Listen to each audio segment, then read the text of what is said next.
Welcome to the first episode of Inside the Lines. My name's Nathan Shaw. Today I'm joined by Braxton and Toby Billups. Braxton Myers and Toby Billups, that is. Both varsity basketball players, both had outstanding seasons last year in their postseason run and their regular season run as well. It's been a good year for sports. We saw last year with Braxton, he was able to go to the championship game for sectionals for baseball as well. Yep. And Toby, I believe you had an AAU title last year that you won. Correct? Yeah. I had a pretty good summer in AAU. Won a couple tournaments, and it was good to have that. Yeah, and it's just with so much postseason work going into everything. Whenever the season's off, whenever you're off your off season, you're always trying to work to improve your craft. And that's one thing that you've always done is you've always been a part of AAU, and you've always tried to work to improve your craft individually. Yeah, that's it's always been something I've been committed to because I only play basketball, so in my off season, that's what I've been dedicated to, trying to get better and ready for the next season. Yeah, and really, what have you found yourself doing this year compared to years past? I mean, with it going in your senior year, it's got to be different. Yeah, definitely. The standards are higher, expectations are higher, especially after last season. And I think more this year than ever, I've probably trained myself mentally, physically, whatever, in order to prepare for this season, rather than just playing games in AAU, but actually training myself on the side. And have you guys both playing together since? I mean, you guys are only a year apart. We're all only a year apart from Braxton. And have you guys played together over the period of time, or has this been your really first time playing with each other since high school? Back in grade school, we played. Did a little bit. Yeah, different sports here and there. And it wasn't just basketball, football, baseball, whatever it may be. But we've always been friends throughout school, but just last year it just kind of clicked like that. Mm-hmm. And, I mean, with you and I played soccer together since, well, you didn't play soccer in high school, but you played soccer in elementary for my dad's team. And you would always tear it up on the field while I was playing defense, just sitting back there picking flowers and stuff like that. But you've always been an all-around athlete. You've always been dedicated to the game. That's one thing I've always noticed about you. So what would you really say is standing out to you about sports? First of all, I appreciate those compliments. And something that just stood out to me in sports is probably just the competition. I love competing. I love trying to be the best that I can be, and come out on top no matter what area of field that may be. Braxton, with you as well, the first time I've met you was in high school, and I believe it was my sophomore year whenever I first heard your name. Yeah, because you had been a freshman. And last year was when I really got to know you whenever I was traveling with the baseball team, filming for you guys. Yep. And last year you had that no-hitter. You had a no-hitter. You also scored a home run in the sectional game, in the sectional championship game. Yep. Which really put you guys up there within that game itself. I think you guys were down by 1 after that, I believe, or tied. Yeah, our leadoff batter, Cody Friend, he got picked off at first. So, the situation would have been different. But if he was on first, it would have been a grand slam and tied the game. Changed the memo a little bit. But you never know. It could have worked out differently, but I'm just glad I got that opportunity, made the most of it. Yeah, and for that being your sophomore year, that was insane. I remember it seemed like almost every highlight had to include you in it that I posted on Instagram at the time. Yeah. So you were always, how long have you been playing baseball for? Basically my whole life. I played some travel ball here and there, but going into high school, playing basketball, baseball, and football, I really didn't have enough time. Like Toby, like he said, he's just basketball, so he plays AAU and stuff. But going to football workouts, basketball workouts, baseball games and stuff, it's just a lot. So I decided that's probably best for me if I want to continue to play 3 sports, to just not play any extra games or anything. So yeah, personally for me, I know there's no way I could be a tri-sport athlete. My freshman year, I did soccer, swimming, and golf. And once it gets to swim season, I'm like, all right, I'm done, ready to hang up the swimsuit and hang up the soccer jersey and hang up the golf clubs. After that, I'm done. So, kudos to you guys. With you continuing AAU all throughout, I can imagine swimming a whole year, 4 years in a row, or even 6 years, or however long you've been playing AAU for. With you with baseball and basketball and football, combining all 3 of those sports just into one. Those are 3 very different sports. All compete at the same high amount of level. Yeah. But it's just insane to me. It really keeps me busy, and I love playing the sports. That's the main thing, but keeps me busy, keeps me out of trouble. It's a lot. I'm not gonna lie, it's a lot, but I love it. And Toby, with you, this being your senior year, there's obviously some sort of feeling that you have to lead, and some like last year you kind of took a leadership mantle as well, even though there being two seniors, which is very scarce for a basketball team, which is very scarce for any team to have two seniors. You kind of had to take a leadership mantle as well with being the point guard. So what was that kind of like stepping into that role last year? It almost came natural to me. I mean, I'm not one to like brag about myself, but that's always been like something that I've been good at, is just stepping up and being a leader for my team or whatever I may be doing in a group. And just last year presented this opportunity, especially after losing so many seniors my sophomore year with Clay Garrison and Jake Brown, losing those big-time seniors. And I was just able to step into that role and fill that position, along with the help of the other two seniors. And one thing I also want to talk about with that is you got to look at it. Like, whenever you were a freshman or sophomore, I remember we would look up to those seniors that when we played those sports. When I swam, I'd look up to guys like Hutton Getz and Kyle Downard. I'd look up to those guys all throughout my swim season and wanted to be their best friends. I wanted to be just like them whenever I became a senior, whenever it came to the leadership standpoint. And with you, with playing with there was so much talent between Clay Garrison, Jake Brown. Jake Brown's playing basketball in college right now. And you've got to feel some sort of way about that. I mean, like you said, as a freshman, looking up to those guys, that was just a great opportunity for me to be able to watch, study them, and then now that I'm being presented with these opportunities myself, then I'm able to almost mimic them, which I think shows the leadership that they showed to me as a freshman. And Braxton, with you, I mean, last year, I believe, your freshman year, you did have a basketball season. But were you on JV that year or freshman? Yeah, I was on JV. Okay. So whenever you were playing JV, I've never been really around basketball practice besides a couple of times when I came in and filmed. But is JV, varsity, and freshman all mixed together in one court, or is it? So JV and varsity practice together, Okay. and then freshmen usually practice on their own. So jumping from 8th grade to Coach Kerry Brown's basketball practices, that's a big jump. And I'm not gonna lie, the first couple of practices, I was thinking, why am I playing basketball? But I'm glad I stuck to it. It's a lot of hard work, but like you were talking about the seniors, Jake, Clay, Ethan, Garrett, they all kind of took me under their wing as a freshman.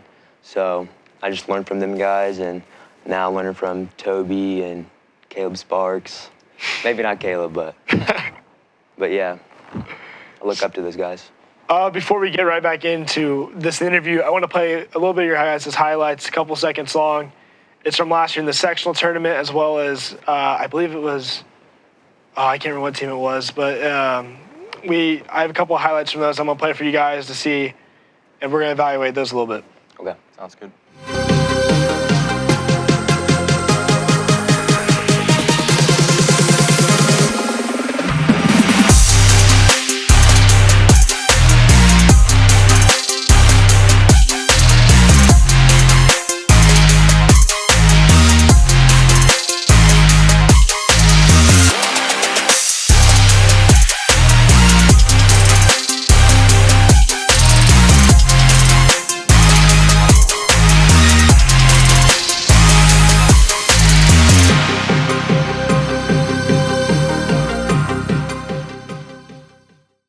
So we see a lot in that bit of footage between Toby, like we said while it was playing, putting the guy on skates, you getting beat and then hustling back on defense and recovering. And that's one thing that's always been about Spartan basketball, is being able to hustle.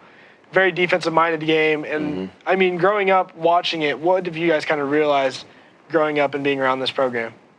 I mean, just like you said, I mean, it's been a very defensive-minded, program that Coach Brown has built. And people, outsiders looking in, they criticize us because maybe we don't put the most points up on the scoreboard. But I think the most important thing is that at the end of the day, we get the W and we do things the right way, fundamentally, defensively, and we get the win. I agree with him. It's just tough-nosed basketball. We grind it out. We can compete with anybody, and that's what I love. I wouldn't trade it for the world because Coach Brown puts us in those positions to play the best team sometimes to the highest caliber. So I just love competing, and yeah. So with those highlights playing, we noticed Toby, you you fit the point guard role as it is. I mean, you kind of notice that you're making plays for other teammates. You're not as worried about scoring, even though there's bits of you scoring in there. You're not as worried about you scoring as you are as worried about getting your teammates involved. Has that always been kind of a motto for you? Yeah, it's always been a priority to me. I mean, it's just, like I said earlier about the leadership thing, it's just come natural, pass first mentality, setting my teammates up, trying to get them opportunities to score compared to being selfish and getting stuff for myself. And Braxton, you've been kind of the finisher at the rim, defensive type of guy, two-way player. How was that really? I mean, were you always a great finisher at the rim, or have you kind of manifested into that? So I wasn't the best athlete when I was younger. I mean, I was an athlete, but I progressed and I really used my athletic ability to my advantage, but I always have things to work on, like ball handling. It's definitely one of my weak suits. I need to work on that, but finishing, my freshman year, I remember there were some times where I'd have a wide open layup and I'd just brick it. But I think I've gotten better at it, and like I said, using my ability to get towards the rim, getting close to the rim and finishing up above some guys, and yeah, that's about it. You guys are both tall as it is, but basketball's kind of a height sport. You got to use your height to its advantage, and how have you guys kind of found yourself playing along with your height? Well, I don't know about Braxton as much, but I'm not always the tallest player out there. And Braxton could probably testify to that also, Yeah. playing the 4 as a smaller, undersized 4. But haven't really had to use height to our advantage, more quite the opposite, use our undersizement to our advantage, and using our lateral quickness, using our strength, playing low and areas like that. Yeah, one thing I noticed, like how you bring that up, using your undersizement to its advantage, was whenever you guys played Lawrence North last year.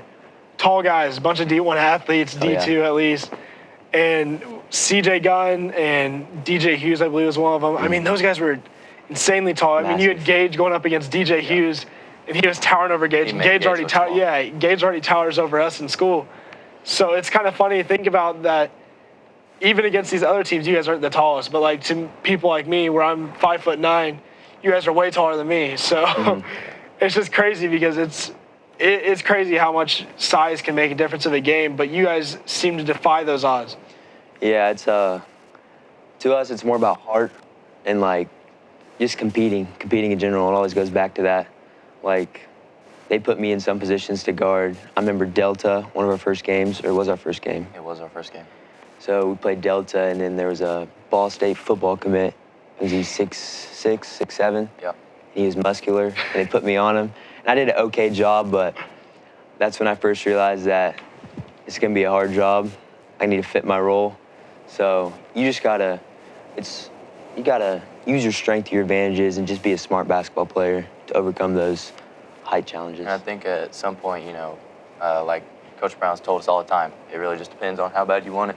At some point, who wants it more is going to get it. Yeah, and speaking of Coach Brown, I mean, we see how great of a coach he is. He'll definitely go down as one of the best coaching Hartsville's history. But how have you guys kind of learned throughout playing underneath him?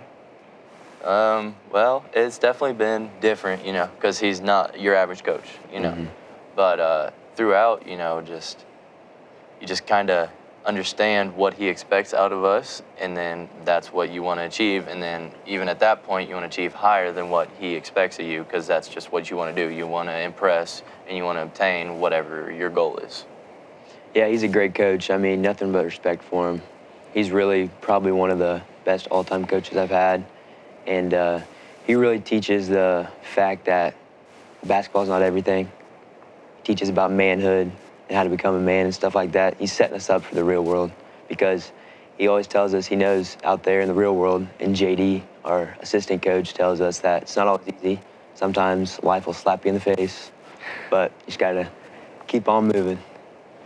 Yeah, keep on moving indeed. And I mean, last year we go and look at how sectionals went down when we saw those highlights.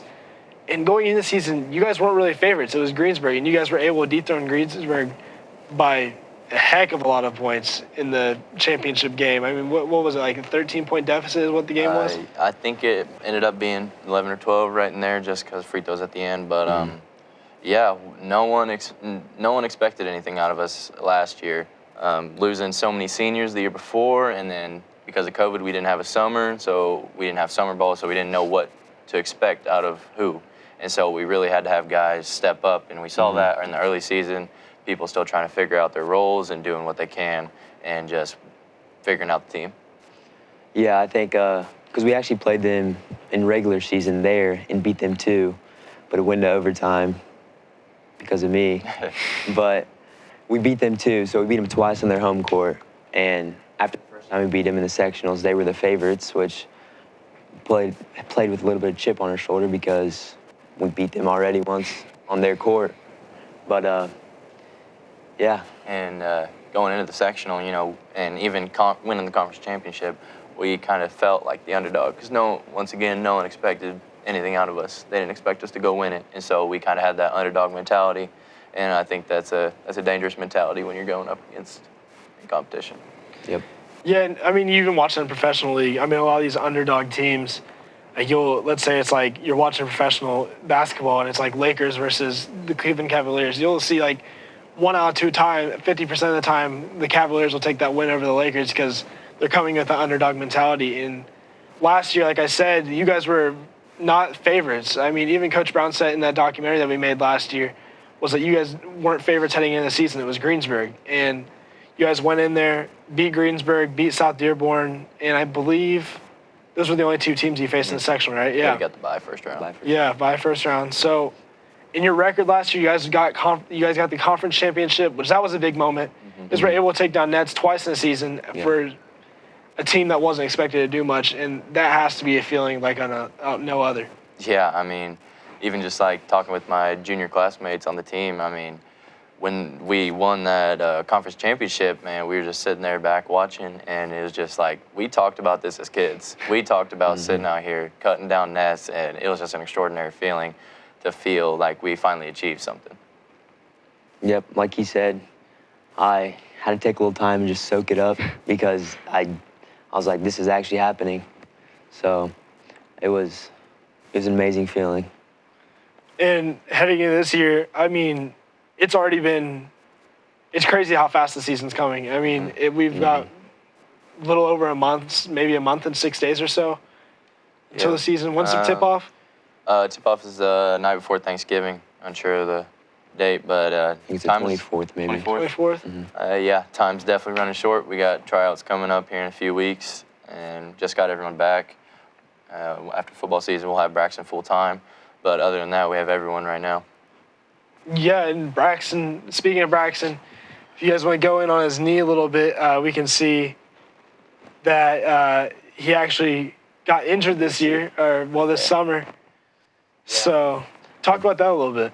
So I tore my meniscus, and it was a bucket handle tear. And initially, I didn't think I'd be out this long, but I had a couple setbacks, and so I had to get to the doctor a little later than I would have liked to. So went to the doctor, got surgery on it 2 months ago, and actually Monday was my unofficial release date because I still have to do progression through tour and everything, running and squatting and jumping and all that type of stuff. But right now I'm just focused on getting all my muscles stronger because this is my first significant injury where I have to overcome the challenges and work my butt off. But I'm hoping that I can get to that point where I was last year and just be a floater again. But yeah. And I remember seeing on your Snapchat story the other day was update. It's harder than it looks, or it's harder. Oh yeah. So I haven't ran or anything in about 3 months. So I did that for the first time Monday. It was like a kind of a fast jog, and yeah, my legs were jello. I was breathing heavy, so can't wait for basketball sprint workouts. You guys do a lot of conditioning as is. I mean, I've heard about your mile if you miss a practice, or your miles conditioning day. And swimming we do about less than a mile, probably like a quarter of a mile, and I find myself like dropped dead on the floor, gasping for air. But I mean, for you guys, it's just you have to keep running. You have to keep pushing yourself through that. Yeah, I mean, definitely kudos to swimming. I mean, I did my lifeguard training, did a couple Yeah. laps down, and I was hurting. But it's definitely two different types of sports, two different types of conditioning, and just basketball. I mean, you going into it, you know that it's going to be hard work, and so it's just whether you're going to go into it with a positive attitude or with a negative attitude, and that completely change how it's going to go, in my opinion. So we're going to go in a little bit about regionals. We're going to play this highlight real quick of the regionals game. We'll be right back.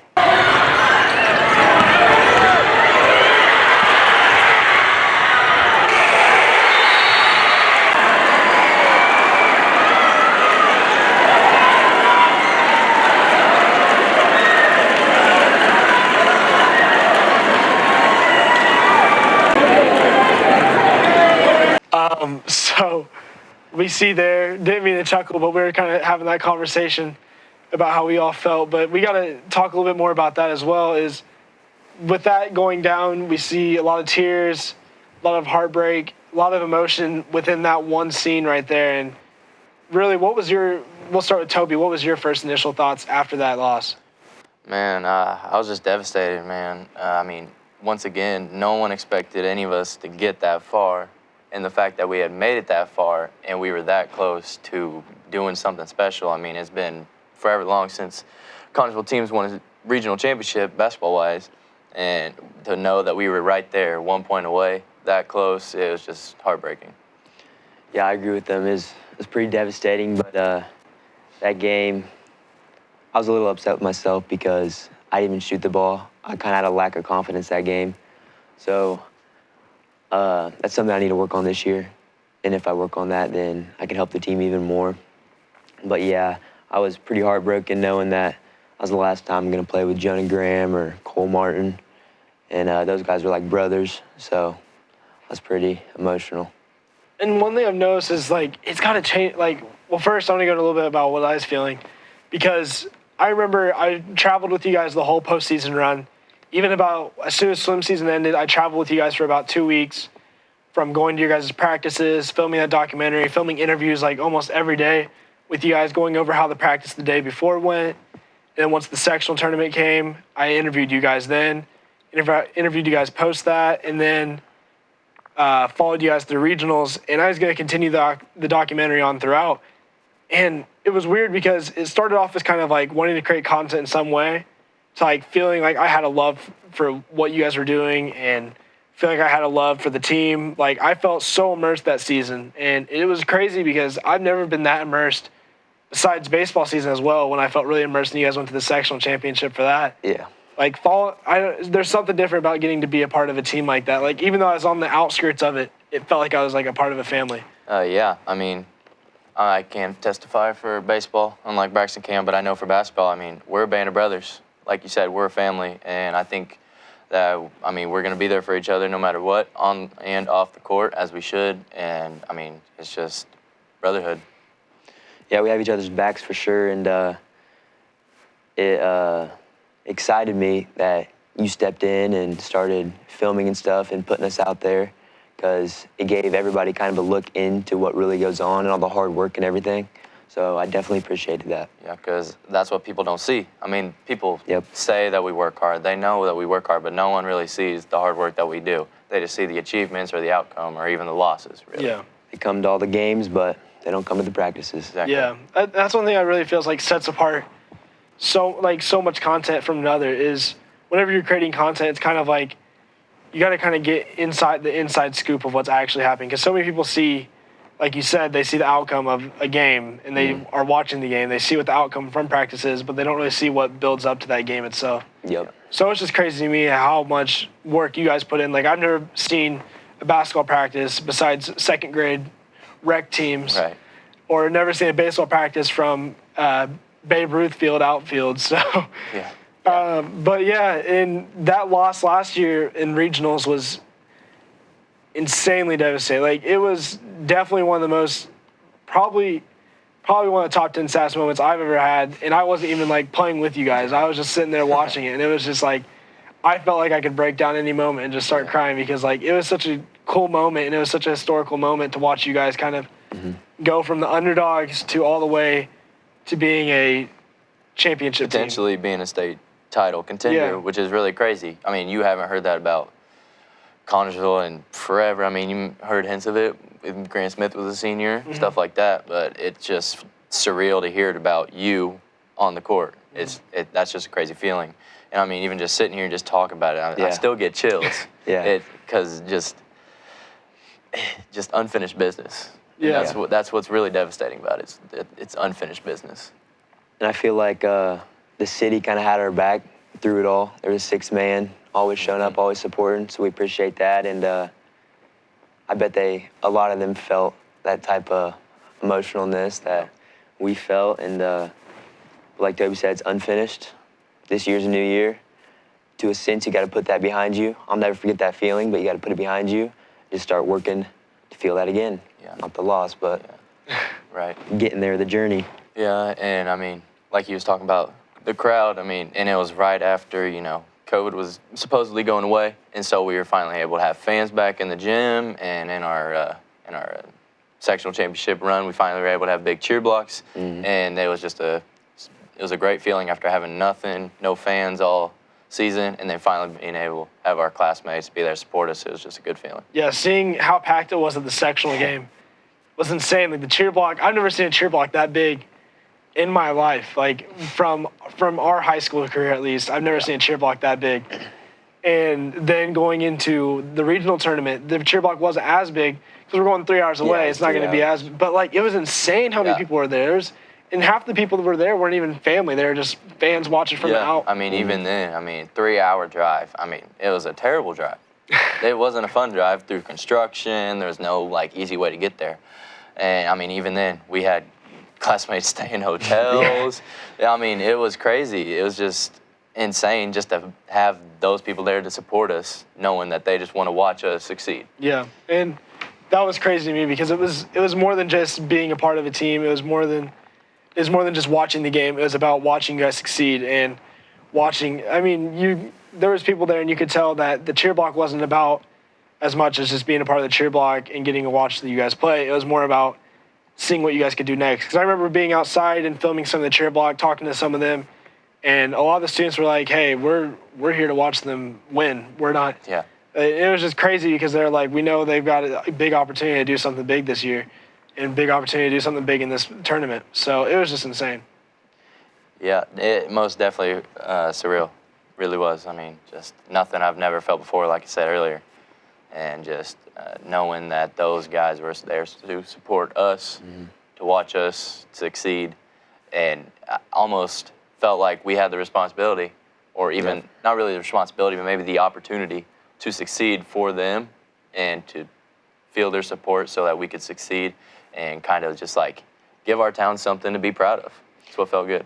Yeah, the atmosphere is just, you'll never get that anywhere else playing in the Spartan Bowl with fans everywhere, just the fan base behind us. But football games or baseball games, to me, they don't even come close to that feeling of running out of the tunnel and everybody's cheering and the band's playing. That's one of the top tier feelings. I've noticed this as well. Like it gives it's a feeling like no other whenever you guys are coming out of that tunnel. Like sitting there, I've been recording for the past 3 years, and sitting there commentating or recording on a floor cam or even recording for CHS Today, sitting there watching you guys come out of that tunnel is just insane to me. It's just I feel so it just is like watching a movie. It's like watching a new Spider-Man movie coming out. You're watching Spider-Man fight a new villain. It's just you guys are stepping out on the court. It's just insane to me. So, but do you guys have any last words to kind of, this may be your guys' first time on here or last time, or there may be more opportunities after this, but really looking ahead to the season ahead, what's your guys' thoughts? I'm excited, I want to thank you for having us on here. And looking at the season, I'm excited. Hopefully we can have fans as long as, COVID stuff stays away, and we can have a great season going forward. Well, thank you guys so much for coming on. This has been the first episode of Inside the Lines. My name is Nathan Shaw. As always, thank you for watching. We'll see you next time.